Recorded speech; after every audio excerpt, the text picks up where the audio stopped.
আমাদের স্কুলে এক মাস ধরে রান্না বন্ধ আছে। আমাদেরকে না খেয়ে বাড়ি যেতে হয়। এ বিষয়ে আমি আমার যতটা ধারণা সব থেকে বেশি দোষী হচ্ছে আমাদের এসআই। কেন দেখুন, যে কোনো আমাদের স্কুলের কাজে আগে এসআই, কিন্তু এসআই উনি তো 5 বছর আমাদের স্কুলে কোনোদিন পরিদর্শনে আসেন নাই। 1 মাস ধরে মিড ডে মিলের রান্না বন্ধ বড়াবাজারের হারামডি প্রাথমিক বিদ্যালয়ে। কি কারণে বন্ধ আমরা তা জানতে উপস্থিত হয়েছি বড়াবাজার ব্লকের হারামডি প্রাথমিক বিদ্যালয়ে। এবং এখানে এসে যে চিত্রটি আমরা দেখতে পেলাম, যে মিড ডে মিল রান্নাঘর ভেঙে যাওয়ার কারণেই আজ দীর্ঘ প্রায় 1 মাস ধরে বন্ধ রয়েছে মিড ডে মিল রান্না, এবং যার ফলে সেই মিড ডে মিলের খাবার থেকেও বঞ্চিত হচ্ছে স্কুলের ছাত্রছাত্রীরা। তারা প্রতিদিন না খেয়েই বলতে গেলে খিদের মধ্যে ক্লাস করতে হচ্ছে এবং তারপরে তাদেরকে বাড়ি ফিরে যেতে হচ্ছে। আমরা সেই বিষয়ে বিস্তারিত প্রতিবেদন তুলে ধরব আজকে রূপসী বাংলা মিডিয়ার দর্শকদের কাছে। 1 মাস ধরে বন্ধ স্কুলের মিড ডে মিল রান্না। স্কুলের মধ্যাহ্ন ভোজন থেকে বঞ্চিত ছোট ছোট ছাত্রছাত্রীরা।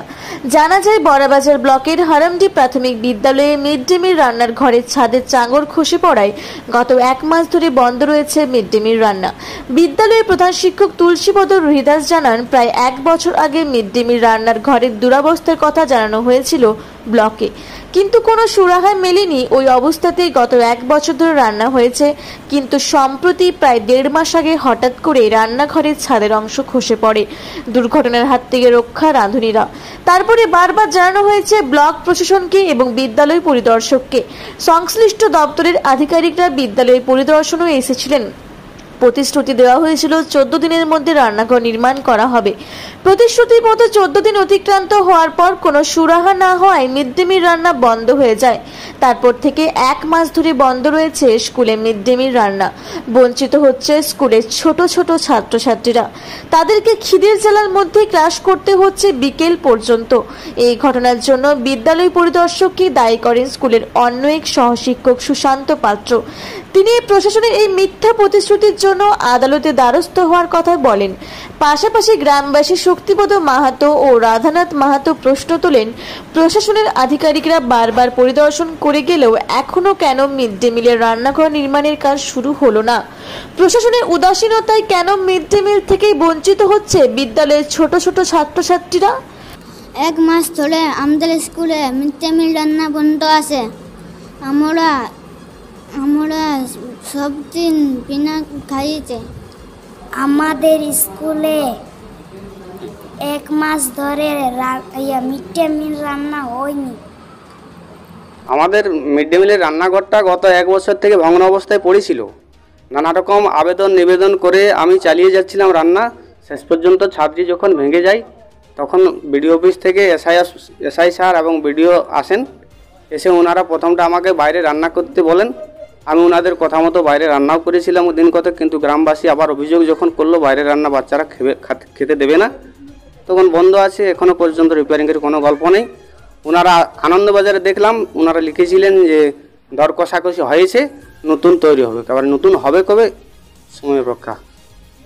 প্রশাসনের অনেক আধিকারিকরা তো এখানে এসেছিলেন এবং সরজমিনে দেখে গেছেন, তারপরেও কোনো ব্যবস্থা নেই?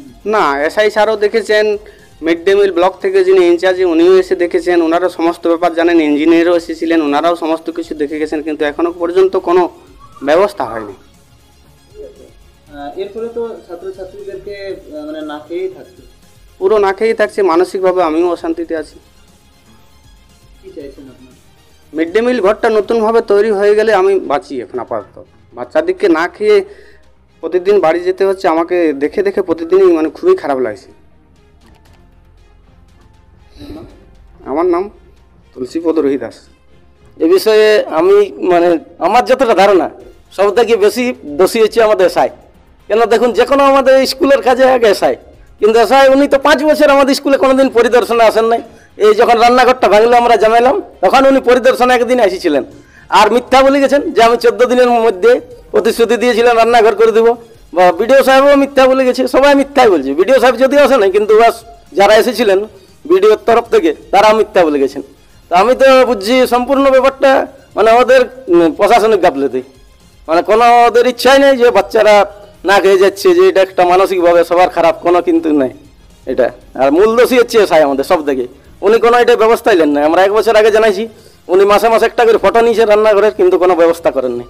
তাই আমরা বলছি যদি কোনো ব্যবস্থা না হয় তো গ্রামবাসী মিলে মানে কলকাতা হাইকোর্টের দ্বারস্থ হবো। 1 মাস প্রায় বন্ধ আছে। এটার ফলে তো ছাত্রছাত্রীদেরকে প্রায় না খেয়েই বাড়ি যেতে হচ্ছে।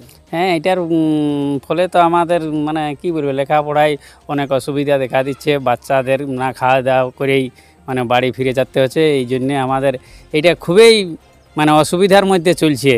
মানে এটা নিয়ে এখনও মানে যে কি বলা যায়, স্কুল কর্তৃপক্ষ বা যে ব্লক থেকে যাই হোক, যে আমাদের মিড ডে মিলে ঘরের ব্যাপারে যে মানে একটা অভিযোগ আছে, সে ঘর নাই, এটা নিয়ে এখনও কোনো মানে ব্লক বা এসআই অফিস থেকে কোনো কর্ণপাত করছে না।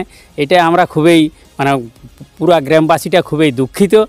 তো যাতে আমাদের এই মিড ডে মিলের ব্যবস্থা হয়, বাচ্চাদের অসুবিধা না হয়, এই জন্যে আমরা মানে কি বলা যায় একমতে আছি, ঘরটা যাতে আমাদের তাড়াতাড়ি হয়, এটার ব্যবস্থা যেন হয়।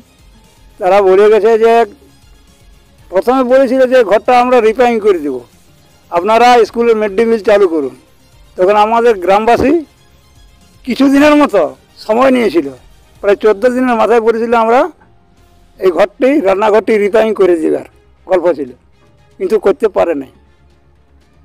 তারপরে ওই বড়াবাজার থেকে বাকি লোকগুলো এসেছিল, এসআই এসেছিল, কথা রাখতে পারে নাই।